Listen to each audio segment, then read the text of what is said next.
Hi friends, welcome back to JNT updates. చాలామంది mall practice అంటే అసలు మాల్ ప్రాక్టీస్ ఎలా బుక్ చేస్తారు, అసలు ఏమి విధంగా మనకి దొరికితే ఈ యూనివర్సిటీ రూల్స్ ఏంటి, ఒకవేళ స్లిప్స్ ద్వారా దొరికినా లేదా మొబైల్ ఫోన్స్, బ్లూటూత్, బయట నుంచి ఎవరైనా హెల్ప్ చేస్తున్నట్టు బుక్లెట్ చేంజ్ అవుతే ఇలా మనకి చాలా రకాలుగా మాల్ ప్రాక్టీస్ అనేవి బుక్ చేస్తారు.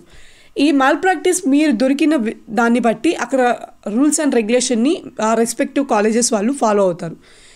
ఇక్కడ మనకి సింపుల్గా చెప్పాలంటే మైక్రో జెరాక్స్ చాలామందికి తెలిసే ఉంటుంది. ల్యాబ్స్ ఎక్స్టర్నల్ జరిగేటప్పుడు కూడా ప్రయోగించే వాళ్ళు ఉంటారు, లేరని మాత్రం అనకండి, ఉంటారు.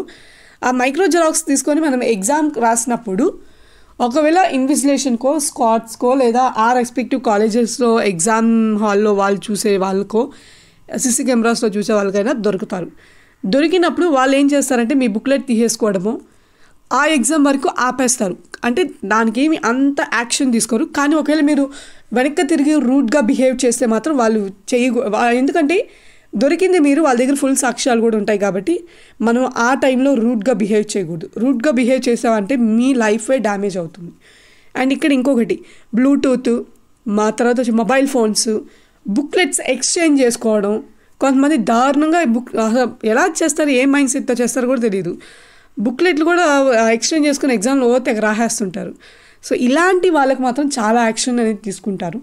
ఇది దొరికారు అంటే అక్కడున్న స్క్వాడ్స్, ఇన్ఛార్జీలు, తర్వాత వచ్చేటప్పటికి ఆ ఎగ్జామ్ ఒకరు హ్యాండిల్ చేస్తుంటారు అనమాట ఆ కాలేజ్లో. వాళ్ళు అందరికి దగ్గరికి ఇన్ఫర్మేషన్ వెళ్ళిపోతుంది. And at the same time మీ కాలేజ్ రెస్పెక్టివ్ కాలేజెస్కి సంబంధించి మీ డిపార్ట్మెంట్ హెచ్ఓడికి, మీ కాలేజ్ ప్రిన్సిపల్కి అందరికీ ఇన్ఫర్మేషన్ ఫార్వర్డ్ చేసేస్తారు. సో ఇలా మేము మీ స్టూడెంట్ని పట్టుకున్నాము, సో మేము ఇది చేయాలనుకుంటున్నాము అని. అసలు ఏం చేయాలనుకుంటున్నారు, ఇక్కడ వచ్చేటప్పటికి మీరు ఆ సిచ్యువేషన్లో దొరికినప్పుడు మీరు ఏం మాట్లాడకూడదు. ఎందుకంటే తప్పు చేసింది మనమే కాబట్టి వాళ్ళు ఎన్ని తిట్టినా ఎన్ని చేసుకున్నా మనం గమ్ముగా ఉండాలి. అక్కడ కానీ నువ్వు కానీ రివర్స్ తిరిగి వాళ్ళకి వ్యతిరేకంగా కానీ మాట్లాడడం కానీ అలాంటివి ఏమైనా చేస్తే మీ దగ్గర ఉన్న మీ హాల్ టికెట్ నెంబరు, తర్వాత చెప్పి మీ బుక్లెట్స్ అన్నీ తీసేసుకొని రాబోయే ఎగ్జామ్స్ రాయనివ్వరు. తర్వాత అట్ ద సేమ్ టైం యూనివర్సిటీకి వీళ్ళు సపరేట్గా మీది ఎగ్జామ్ బుక్లెట్స్తో పంపకుండా మీ బుక్లెట్ వరకు పంపించేసి ఇలా ఇది జరిగిందని చెప్పి ఒక లెటర్ లాగా రాసేసి సో అవి ఎగ్జామ్ యూనివర్సిటీకి పంపించేస్తారు.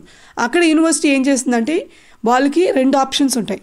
ఒకటి, ఈ సెమిస్టర్ వరకు ఆపేయడమా, లేదా మీరు ఇప్పుడు ఏదైతే రెగ్యులేషన్లో రన్ అవుతున్నారో ఆ ఇయర్ మొత్తం వేస్ట్ చేసేయడమా.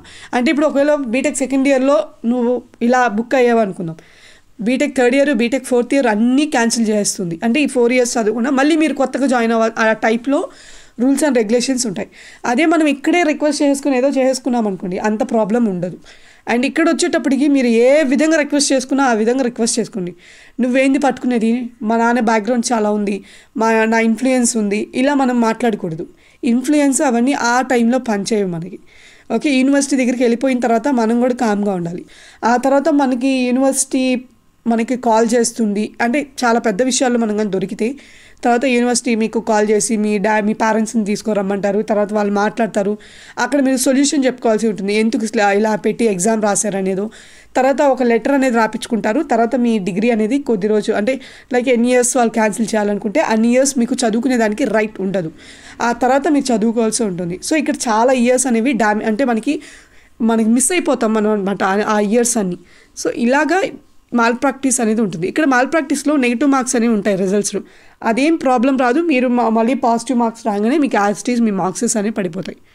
ఓకే, మాల్ ప్రాక్టీస్కి సంబంధించిన వీడియో అనేది మీకు ఉపయోగపడుతుంది అనుకుంటున్నాను. అండ్ దీంట్లో మాల్ ప్రాక్టీస్కి సంబంధించిన యూనివర్సిటీ రూల్స్ అండ్ రెగ్యులేషన్స్ ఏంటి అనేది కూడా మీకు అర్థమై ఉంటుంది. ఈ వీడియో కంటెంట్ కానీ మీకు నచ్చినట్టయితే లైక్ చేసి షేర్ చేయండి మీ ఫ్రెండ్స్కి కూడా.